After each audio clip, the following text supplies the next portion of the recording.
Hi, friends.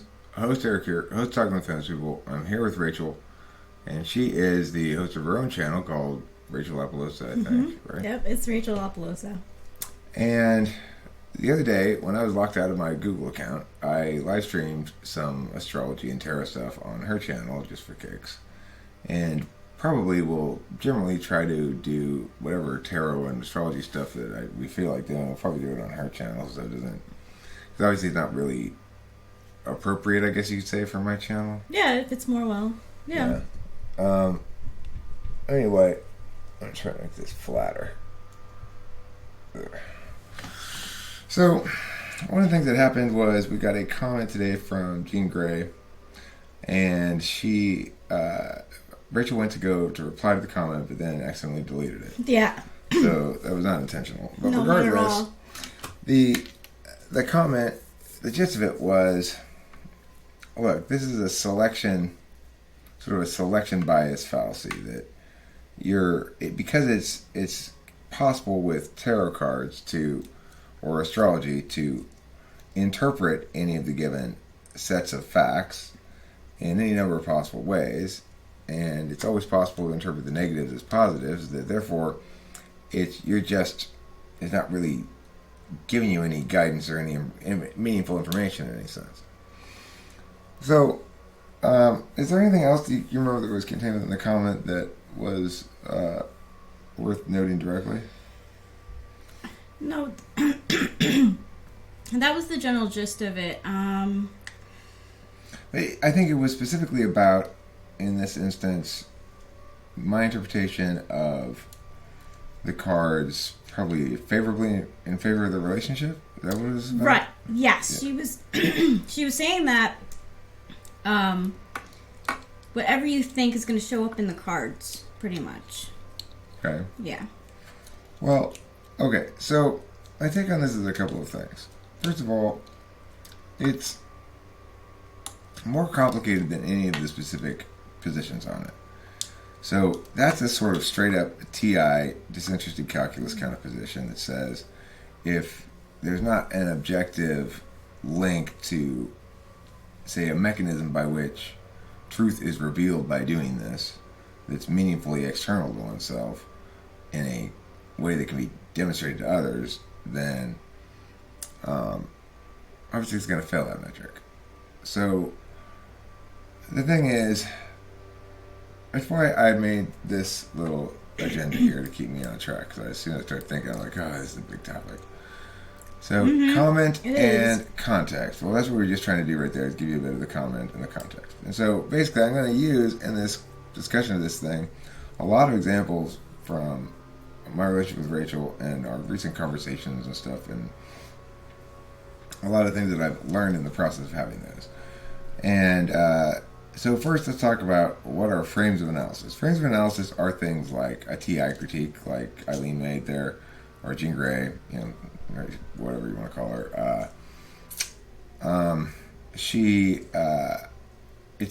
It's a critique that says you're assuming links that are not in evidence, and it's self-fulfilling in some, or self-validating in a way that's not positive. Or just positive. She did say that too. That's what she was saying, that you frame things in such a way that is positive, so it's always going to come like that. Right, but what she means is that in and of itself is not positive. That's not a good thing. That means that it can't be trusted as an evaluatory tool or a guide of some sort, right? Yeah. So, okay. First of all, guilty, of course, as charged, that we're going to, all the tarot can reveal to anybody is what they already know unconsciously. Now, it can do so in oddly spooky ways that are kind of nuts. Is that just a confirmation bias heuristic that's lending evidence of a pattern that doesn't really exist? Well, that's a TI critique, and it's not one that I'm engaged in with that particular modality. So, under a TI critiques framework, yeah, sure. But that's why we need to understand the difference between frames of analysis, things like astrology, cognitive functions, Yeah. tarot, behaviorism, Maslow's hierarchy of needs, or any of these other sort of frames of reference that allow you to analyze back against a fundamental engine or mechanism. So the thing about tarot is, what does it link back to fundamentally as a mechanism? The mechanism is the journey, the story of the hero's journey, which is purportedly from, and legitimately one might say this, is repeated over and over again in all aspects of life. Like, a single problem represents often the hero's journey as you go through these various stages of process, and you can view various elements within those given subframes as heroes and as witches and as jokers and as all these various symbols that humans use to represent aspects of the human experience that universalize well. So everybody's played the role at some point of apprentice. Everybody's played the role at some point of the one who's sort of getting the short end of the stick. Everybody at some point has played the role of somebody who's genuinely being victimized. Everyone's played the role of somebody who's victimized somebody. Now, the degrees and scope and amount and all that kind of shit, that's not universal, and that depends on the particular individual and so forth. But basically, there are plenty of universal experiences that we can all reference. Those tarot cards point to aspects of those universal experiences. Now,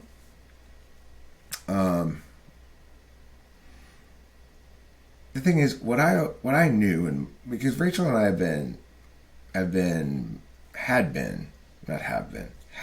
fighting for the last couple of days, basically. And there was a moment last night when I was pretty convinced that we were going to end up breaking up. And the reason was because I was seeing that those same pattern sort of things, but from a different angle than Rachel was. What I was seeing was a pattern that I saw in my last relationship, and it was one that was concrete enough and precise enough to distinguish that I was able to feel for sure, like, okay, this is the same exact pattern here. It's not some variation of it. This is a problem. And the thing was, specifically, is this oppositional, adversarial, disagree with everything angle that Kimberly used to take with me, where every time I tried to solve a problem with my words, she'd oppose me every step of the way so that I could never get anywhere with my problem solving. I could never get anywhere with my explanations. I could never accomplish anything because I was always trying to fight just to establish basic facts that we were in agreement with and then begin to do the interpretive work. I wasn't even allowed to establish facts with Kimberly at all. It's like she negated everything. Well, Rachel was doing that at some point last night. and things were looking fairly dark. But unlike Kimberly, she heard me eventually. I said, "You please hear me. This is what I'm saying. I'm saying, yeah. And here's how that conversation went. You blocked me every step of the way, and you said, no. I think because she's an NI user rather than an SI user, she came to terms with the truth of that. You know, I also think she's not damaged, like, not in the way that my previous partner was. She's trying out some old bad habits, and we're exercising in the demon sense from us, some old bad habits on both of our parts. But it was incredibly slabby and rewarding when she said, "You know what? You're totally right, actually. You're just trying to solve problems with your words, and I'm opposing it." And because I kept asking, this is the core question: is, well, why are you doing this? And eventually, after musing about it for some time, she concluded that my explanation was the correct one, which was fear. And because what pushed me to the very edge at one point was when I said, "Well, why are you disagreeing with everything I say?" And she said, "Well, because I disagree." But the thing is, that's exactly what Kimberly would say. But the reality is, she wasn't disagreeing.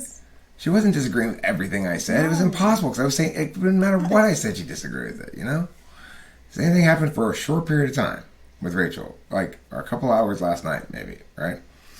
and it had never gotten like that really prior. And No.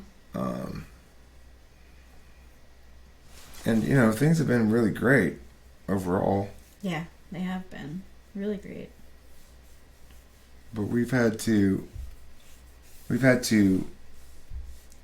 get past some shit, you know?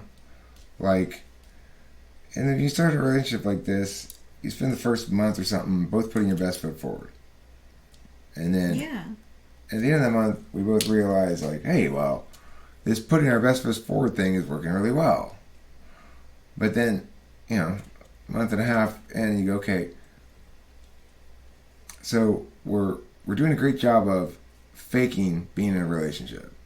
So should we maybe try to do a good job actually being in a relationship? You know, Like, it wasn't like I ever thought that I wasn't in a relationship. Everything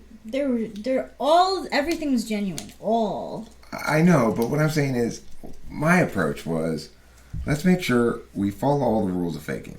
So Rachel, always say, don't ever say anything that expresses to me doubt or whatever, because then that's going to make me think that it's going to make me think your previous partner X. And she was saying, now, she wasn't telling me, but she was lying in wait for me to do something in the realm of Z, because then she would link back to partner D, but she wouldn't link back to partner D directly. She'd link back to universal rule F that she drew from partner D, and then link back to partner D only if asked, because of course she's INFJ, and that's what INFJs do. The point of all that is that these frames of reference and these modalities of understanding things, they link in together back with your own experiential understanding, that is to say your SI knowing, and your own NI knowing. One of the reasons why I am very competent and capable of doing what I would call frame jumping, frame management, is because I'm an ENTP, which means I'm very much detached from all of the frames. I'm not precise enough to be an expert within the frame, so I'm left with this analogical kind of reasoning of the ENTP to be able to demonstrate how the different frames are predominant in different ways, and simply describe what people are doing. I'm not trying to pass any normative judgment here. So the metaframe here, then, there's a couple of them. The first metaframe in this video is one that's saying we should evaluate, is normative, basically. It's saying people ought to evaluate frames with more understanding rather than less understanding, or that it is better if they operate with frames with more understanding rather than less understanding. So that's the basic. That's the basic meta claim here that's being unstated. It would normally be unstated, except I'm trying to make a point about claims and frames and stuff. So that's sort of the overarching value. And then the value criterion is basically me saying, to the extent that we have distinct sets of rules and understandings for each of the different frames according to its processes, mechanics, and purpose, then we don't have any problem with the fact that it conflicts with another frame.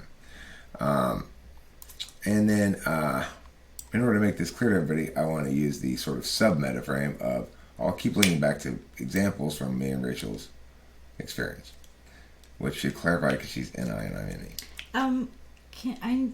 I have to get lip gloss. My lips Okay, are so chapped. could you also, while you get lip gloss, get a beverage? Look at it. Oh, is it back there? Oh, that's where it is. Thank you, Rachel. You're welcome. Thank you for your SI glorious memory there. That's Aw. great. I actually had a feeling that you put it there for a reason. I'd be able to see it if I didn't have this there. Aw. But that's not why I put it there. Aw. Just Well, I'm glad that I remembered this. So, may I take a moment to recommend you go out and buy yourself a box of Florida's natural grapefruit juice. F&GJ, as we call it. The best F&GJ around, no doubt about it. Mm-hmm. It's an explosion of zesty tang in your mouth that'll never go away in a billion years.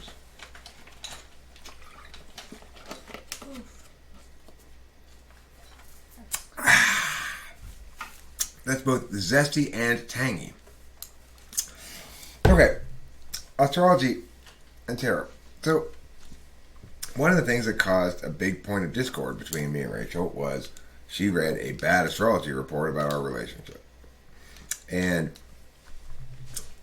my concern there was obviously that, I don't want her to be influenced negatively by a metric that evaluates us negatively if that metric is on balance wrong. See, I don't presume any given metric is going to have primacy.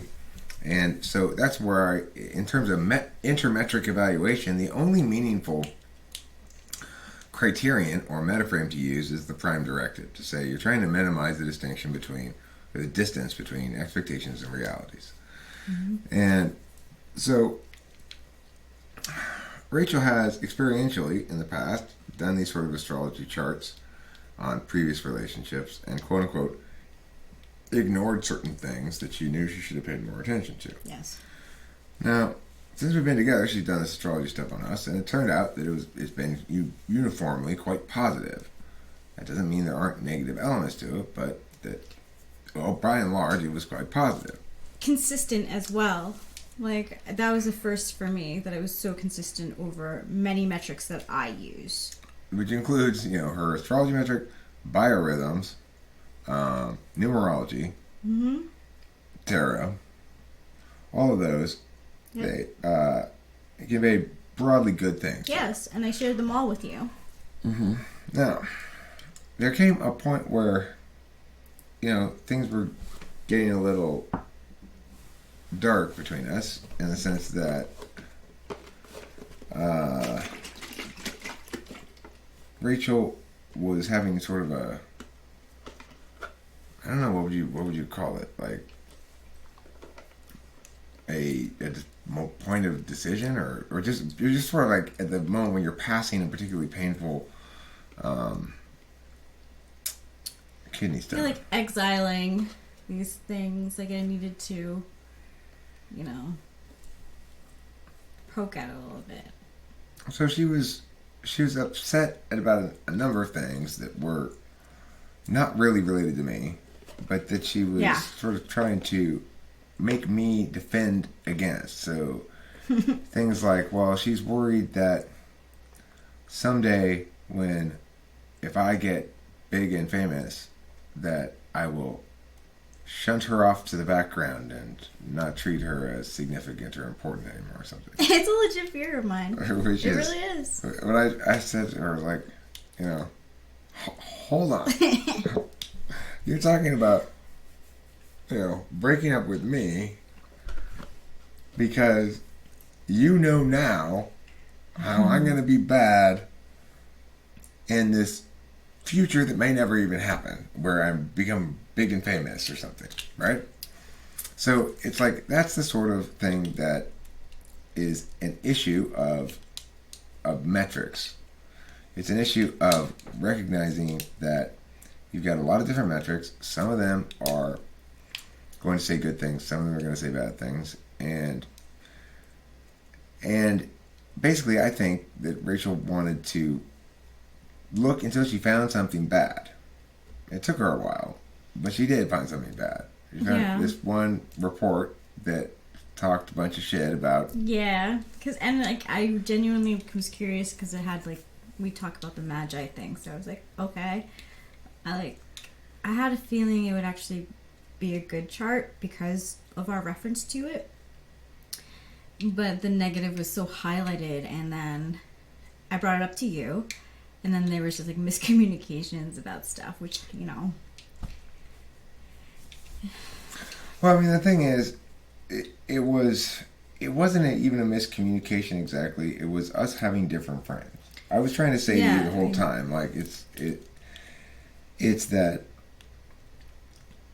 if you are bringing this to me as a problem to solve, because oh no, there's this aspect of our astrological chart. We have to make sure we attend to this by doing fine. Because then you're trying to solve a problem. Yeah. If you are bringing it to me to point out that it's this wonderful thing that is one of the reasons why we get along so well, or even if you bring it to me to explain why a specific kind of problem keeps rising, fine. But if you're bringing it to me to say, I'm worried that this might be our doom, and I'm worried that I can't feel enough certainty or guarantee that this is going to, that you're really going to be there forever, you're really going to be behind me and really supportive, or you really are who you say you are, basically. It's yeah. Yeah, because it was difficult for her to make a leap of trust. Mm-hmm. So I think she wanted me to reinforce her ability to make a leap of trust by saying something like, maybe, I'm not that person, and no, Rachel, I'm not going to be like that, and don't worry, and blah, blah, blah, blah. But I came into this relationship with one clear demand, which was, I want to be with somebody who knows she wants to be with me, and isn't afraid to tell me so, and isn't afraid to show me, and, likes to fuck me, and isn't afraid to show me, and is not being, not getting in and out of the boat. Because I played boat hockey with Kimberly for years. Every time, I always knew with her that if I started critiquing anything, but Kimberly, you're blah, blah, blah, blah, blah, that it was always, well, go date someone else. It's like, there's no, if I ever did get her pinned down to an actual criticism, where she would sort of have to acknowledge it, her response would be, well, I guess you should go date someone else. I guess we're not meant to be together. And I was getting that feeling from Rachel too. This is bullshit. I need to be able to offer critiques knowing that it's not, she's not going to jump out of the boat and then make me go swim back and say, no, stay in the relationship kind of shit. And she never really, it was never like it was with Kimberly. I want to stress that. It was never remotely like that. But the thing is, we keep triggering off of things that look similar to previous partners. Yeah. The difference is, after last night's big fight, she came and said, she was reasonable. She was impacted by the truths that were true and the simplicity by which I was conveying them. Eventually, she thought about it, and she's like, okay, well, yeah, okay, in that fight we just had, I really did do that thing. And that is weird, and why did I do that? And eventually she concluded the same thing I did, which was, fear, trust issues. Yeah. But, I'm sure a lot of people think I'm super domineering and trying to control the narrative and shit. And it gets sort of fighty. I yelled at her and stuff. I screamed at her, and she said mean things to me, and and she cried, and I threw my hands up, and it was histrionics of sorts, but nothing like it was in my previous. And same with me. Because ultimately, I know that deep down we can communicate, Yeah, for sure. I mean, even in past relations, when it would be... Tell them, not me. Oh, even in, past relationships, when it would be yelly, I knew it was always best to stay calm. Uh-huh. You pay attention to that. I see that. And that's not always the case. What do you mean I pay attention to that? You actually respond better when I'm calm. When I'm yeah, for sure. Yeah. And I like that. What triggers me is when I'm yelled at, because it happened the opposite with me too. You know how you're saying it's happening the opposite with Kimberly's happening the opposite with events in my life as well. So which is a good sign, because when I was provoked to get an emotional response, so but this time when I was fighting with Eric, it was more me yelling back at him, and then me thinking over his words and everything, and my words, and just everything in general, and then I was able to draw a conclusion. And I now see that when we talked and was when I was using a calm manner, he was hearing me better, which is good communication.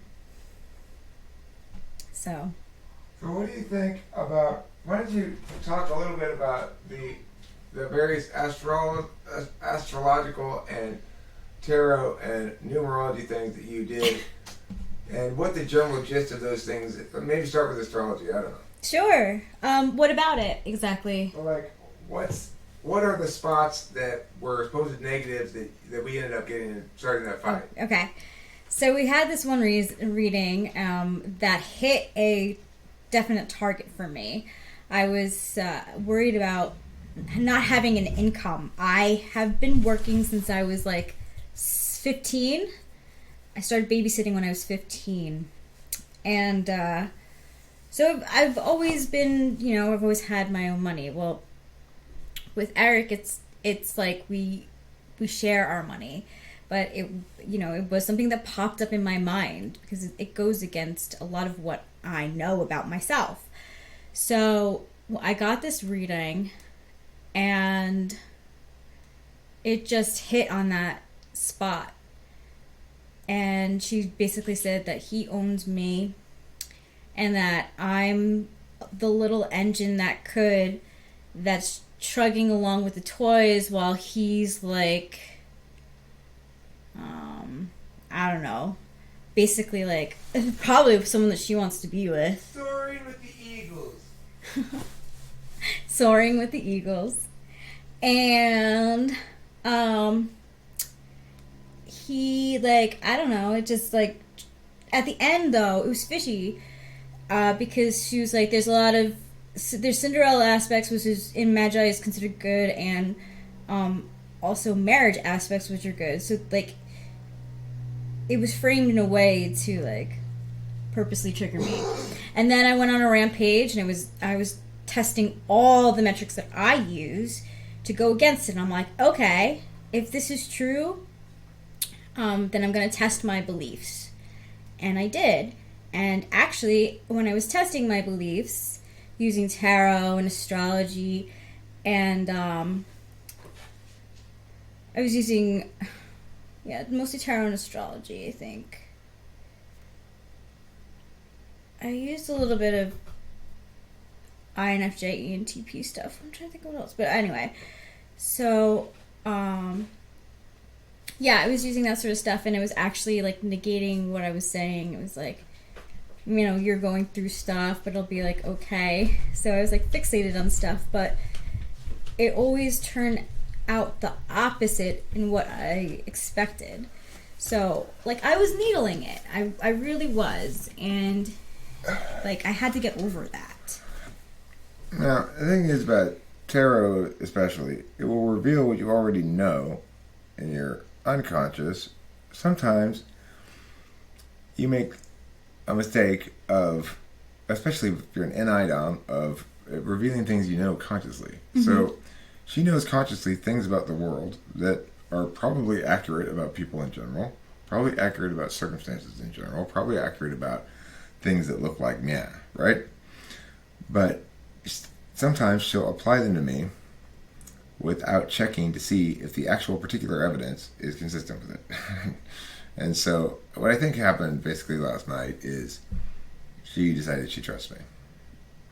And so now she's sort of acting like she trusts me. Which is all anybody ever needs to do, really, to at least have a cordial relationship with me. But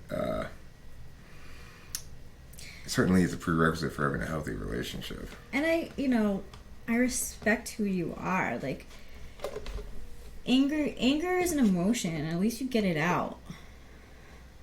Right, and you see the other side of it too. It's like when the fight's over, I get very sad, and I'm very childlike in my emotions, not because of any just choice or whatever.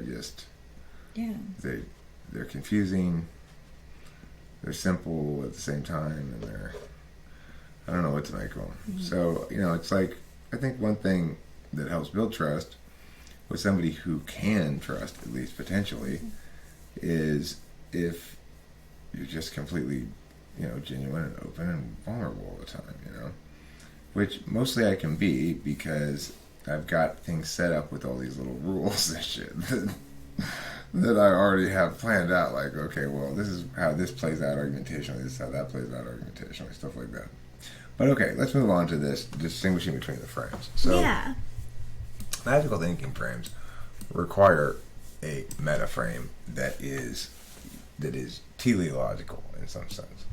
In other words, the unstated meta frame that's probably implicit and unconscious for most people is closing the distance between expectations and realities. When they're looking at tarot, they want to know better what to expect so that reality is not as surprising. But there's another frame, meta frame, that should be in place too, which is the teleological frame, which is you can have that prime directive of closing the gap between expectations and realities, and that functions fine to explain human behavior amongst humans in a dynamic system and whatever else.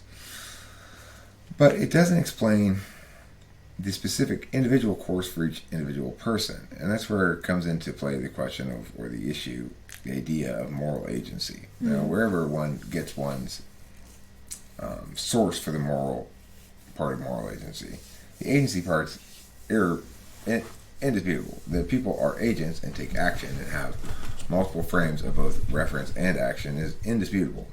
That there is an illocutionary self that somehow operates within this meta frame of closing the distance between expectations and realities when using these magical thinking elements without explicitly knowing they're operating within that meta frame is indisputable for most people, right? So it's like these claims I'm making are not anything that even the most robust TI user can effectively or correctly scrutinize to the impact of damaging them. They can scrutinize them all they want, but these facts are indisputable. So what it comes down to then is having a teleological frame of moral agency be the overarching frame for the magical thinking. And in other words, it's got to be within the context of the slabs. Now, whatever your version of the slabs is, that's fine. It usually boils down to God, which people hate that because, oh my God, how terrible. But regardless, this is to each their own. Right. So the universe, whatever you want to call it. Exactly. Yeah. The thing is, there has to be an external, but it must both be external, only subjectively verifiable, and a force of moral will in order to really have an effective overarching meta frame, whatever you want to call that. Absolutely, I agree. So within that frame, then, astrology and tarot make perfectly good sense. You're looking for clues as to your own moral agency because all of the clues are being framed through that sub-meta frame that's willful and intentional and knowledge, like in front of your consciousness, rather than just through the unconscious meta frame of closing the distance between expectations and realities. Then you have directionality that's policed by, or not really policed, but just sort of constrained by the right constraints. And so if you know which direction you ought to be heading via the proper kind of magical metaframe, and then then the tarot will reveal to you what you unconsciously know about how you should proceed in that direction. Right. Or what things you're in denial about and shit. And so I think that's really what Rachel was looking for, was in the past she's always been in denial about some shit. So she's searching all these clues. What am I in denial about here? What am I pretending is okay but really isn't going to be okay? The fact is, as far as I can tell, there isn't anything. No, there isn't. And even I feel like I feel like the universe is also testing me. Like, I've done several astrology comparisons because that's the first tool that I usually use. And the first time, it was like, okay, but I didn't have his birth time. And the second time, I did it with an approximation time of 2 a.m. And it got, like, better. But then I did it with his actual birth time of 1:29 a.m. and it was the best score out of all of them, all three. But then during Mercury retrograde, I do it again, and the score is different, and it shows that Kimberly's is like phenomenal. So I thought that was a trick from the universe testing me, being like, which do you actually believe?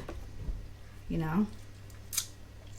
My own skills, or the, what I know, or what they're trying to tell me. So what's the difference between astrology and tarot versus, say, cognitive functions? Well, the difference is cognitive functions is only dealing with data. I mean, it links back to lots of data sets that everybody can reference. And it says we're going to agree to a taxonomy of a complete set of things that everybody can check for themselves. It's going to be all laid out there, like, objectively, and there's no need for an explanation of the origins of the guidance that it gives you. You generate the guidance from the knowledge that you gain about how humans interact. And the kind of knowledge you gain about how humans are and interact is a knowledge that allows you to use language to basically categorize various things so that you can understand them better in terms of their motivations, their likely behaviors in response to their ways of being persuaded and ways they won't be persuaded. That's for other people. But you also learn, that when you're experiencing things, you learn to classify those experiences as well. And you learn to classify the fact that your cognition is not just a mush of random things, it's distinct things. This kind of cognition right now is distinct from the kind of cognition I was engaged in when I was lying in bed last night saying, I'm sad. Yeah, 100%. I was even saying I've been wanting to dive into a movie and cry. Like, that happens to me not often. But I could use, the term, I could use a good cry, I could use a good cry. I feel it. I do. This morning after, I got up, I felt very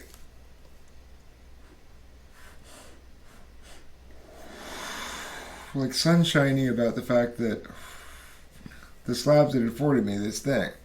They'd afforded me Rachel coming here and doing the exact same thing that Kimberly did.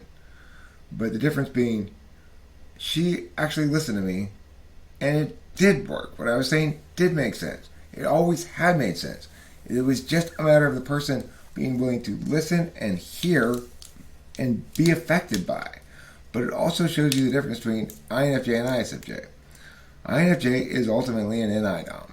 And when I frame their particular experience in NI universal truths in ways that are determinate, then they will supplant their other universal truths, or they will fit them in. So, it'll fit in properly. Whereas if you take an SI-DOM and you try to tell them the truth over and over again, they see it as an assault on their ontology.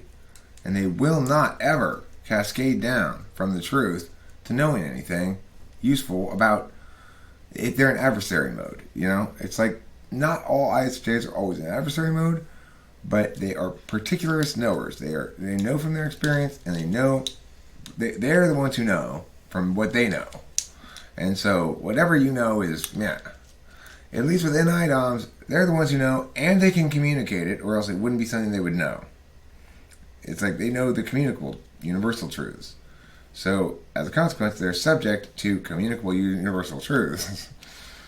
And that makes it a lot easier of a relationship. So no, cognitive functions are not a form of magical thinking at all. They are what I would call a mechanical taxonomy. It's like a taxonomy of the mechanics of being. And I figured out something, and I'm going to do a different video on this later, but I figured out something about the aspects that I think explains a lot of shit. Yeah. I finally kind of figured it out. Yeah. And I made a chart last night that's fairly, it's kind of the first big new, first thing that comes together on cognitive functions in a long time. So it's like I've had this aspect idea out there for a long time, and sort of hoping somebody else would pick it up and figure it out, because I knew it was complicated, the mechanics of it. But it's not that complicated, it turns out. I just had to figure it out. So anyway, I'll explain it in another video. And let's see, linking back to frames. So what was the purpose of this video? It was to explain how a frame of analysis is not invalidated by being invalid under another frame of analysis. It's got to be invalidated by a metaframe. And like in Jean Grey's comment, it sounds as though she didn't, at least explicitly, she definitely didn't link back to any meaningful metaframe to understand why we ought to prefer her unlinked frame of analysis against this other unlinked frame of analysis when they're both just frames of analysis. And to be fair, I've definitely questioned that myself as well. So, I mean, sure, you don't want to go too crazy about it. I mean, that's the thing, is you got to maintain. I'm not talking to you, Rachel. I mean you in the universal. Yeah, y'all, we all. The more you know. We all got to remember that it's got to have that double metaframe. You got to respect the fact that you're ultimately going to do everything under the prime directive of closing the distance between expectations and realities, but that additionally, because you have directionality, in other words, you can look forward and decide where you want to be in the future and such, that therefore you have additionally a metaframe of moral agency. And you need to have some understanding of what it means to have a destiny, to be purposed to do something, whether it be for pragmatic or spiritual or whatever reasons. If you don't have a clarity on purpose, then at least on some level, some sort of moral purpose. Then, yeah, it can be. It can get foggy. Mm-hmm. I've experienced that. It's leave it in the hands of a licensed metaphysician like me. Okay, Rachel, you also have a license for metaphysicianry. Oh, thank you. I feel like you deserve it. Thank you. I have talked to Sir Ronald Ramchandran, who's the head of all licenses all the time, and he and I are in full agreement. You deserve a license. Thank you. I don't know what to say. I am out of words. Thank you so much. Thank you for watching. Thank you for the comment, Jean Grey. We're sorry. Yeah, it was great. Honestly, deleted it. Because you brought up great topics, great questions, and it's good to question things. Just it is. It's good to question things. So okay. Go overboard. Sometimes it's good to go into your emotions. Right. Your moistures. Your waters. Your dampenings. Or, as we might additionally call them, the moisture. Your saline, salty liquids. Yeah.